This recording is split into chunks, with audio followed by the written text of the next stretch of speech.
You ever notice how some of Britain's strangest inventions from the 80s, the ones everyone laughed at, now look kind of brilliant? Number 1. The Dream on 3 Wheels, Sinclair C5. You ever seen one of those little white trikes from the 80s? Low to the ground, shaped like something between a bathtub and a spaceship? That's the Sinclair C5. It looked ridiculous, and that was part of his problem. The idea came from Sir Clive Sinclair, who genuinely thought he was building the future of transport, a personal electric vehicle that anyone could afford. No noise, no petrol, just plug it in overnight and off you go. Sounds sensible now, but back then, Britain wasn't ready to share the road with something that looked like a toy car. People laughed at it the moment it appeared. Reviewers called it unsafe, impractical, a rich man's eccentric daydream. You'd have to pedal uphill, and the battery barely lasted long enough to make it to the shops. Rain got into the electrics. Lorries couldn't even see you. It was an engineer's fantasy colliding with British weather and a nation still figuring out roundabouts. But here's the strange part. 4 decades later, that same old little trike feels prophetic. The C5 failed, but it hinted at everything that came next. Electric mobility, compact design, the idea that a car didn't have to roar to matter. People collect them now, restore them. There's even a fan club.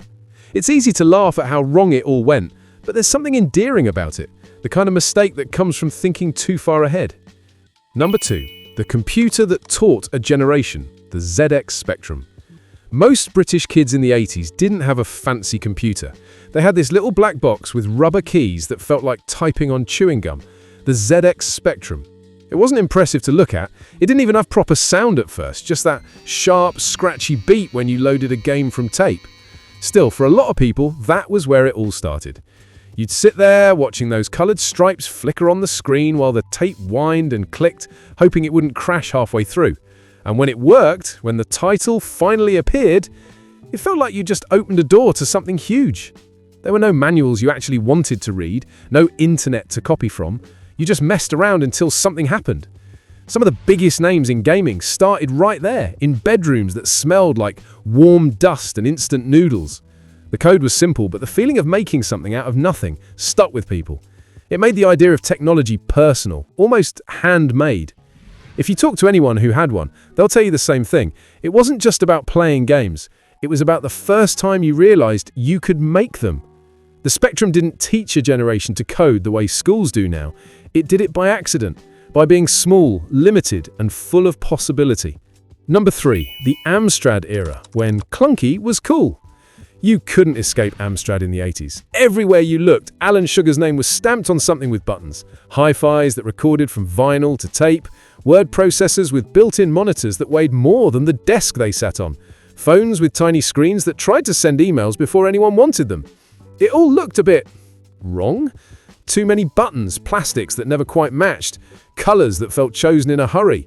But people bought them because they worked, mostly, and because they were cheap enough to make you feel like you were part of the future without taking out a loan. The thing about Amstrad gear is that it wasn't sleek or aspirational. It was ordinary, loud, slightly overconfident. The kind of stuff that ended up in every semi-detached house across the country. You could hear the whir of those cassette drives through thin walls.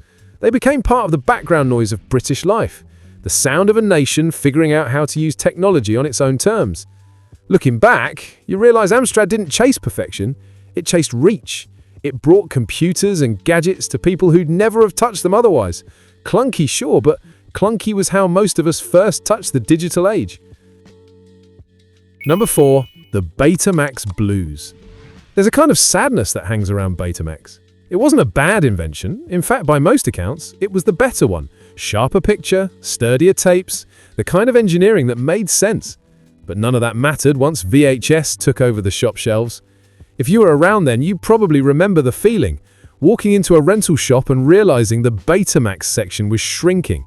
Each week, fewer titles. The covers were still bright and full of promise, but there was no escaping it. The future was happening somewhere else. People who bought Betamax machines felt slightly betrayed. You could almost hear the disbelief in the way they talked about it, like someone who backed the right horse only to watch it wander off mid-race. It wasn't a failure of imagination, just bad timing and worse marketing. What's funny is, the Betamax story has become shorthand for losing the format war, but there's more to it than that. It's a reminder that quality doesn't always win, and that technology isn't judged in laboratories, It's judged in living rooms. Families wanted convenience, not perfection. Now those chunky cassettes turn up in car boot sales, usually stacked beside VHS ones that barely work either.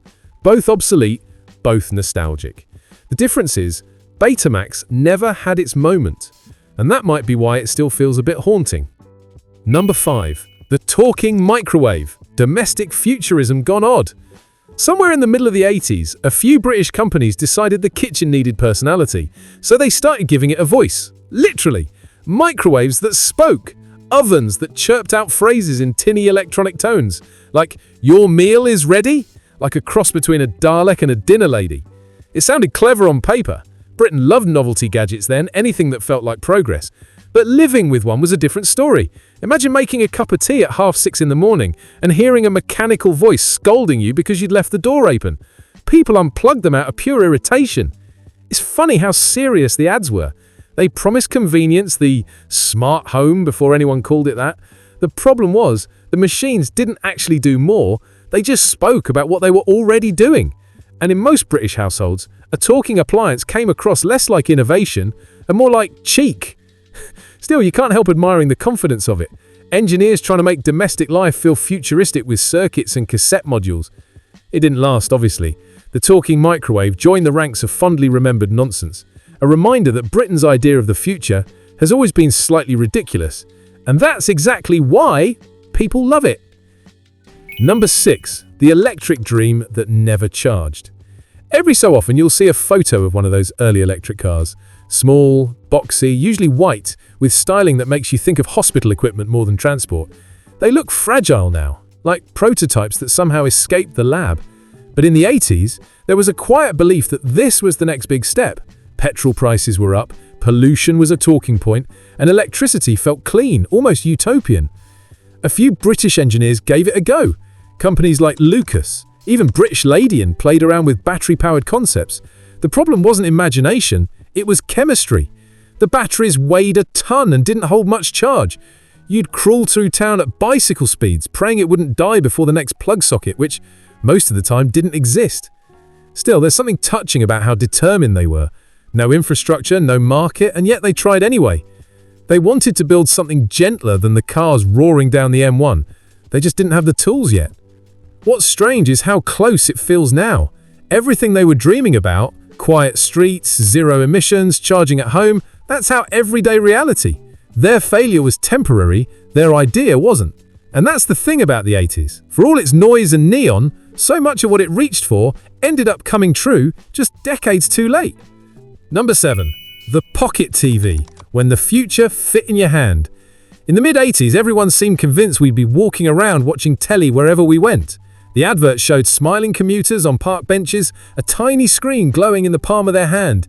It looked miraculous, the full BBC portable.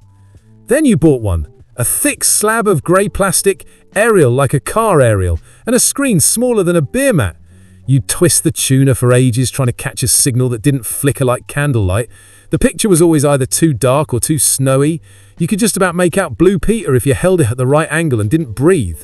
Still, people loved the idea of it. Carrying television with you felt powerful, even when it barely worked.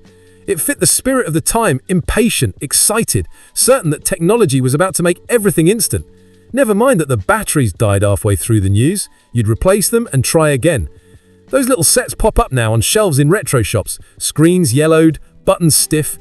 They look fragile but kind of charming, proof of how the future once looked, grainy, hopeful, and humming quietly in your hand. Alright, your turn. Which one of these do you think deserved a second chance? Or maybe there's one we missed? Let us know down below, and if this kind of British madness makes you smile, hit like and subscribe.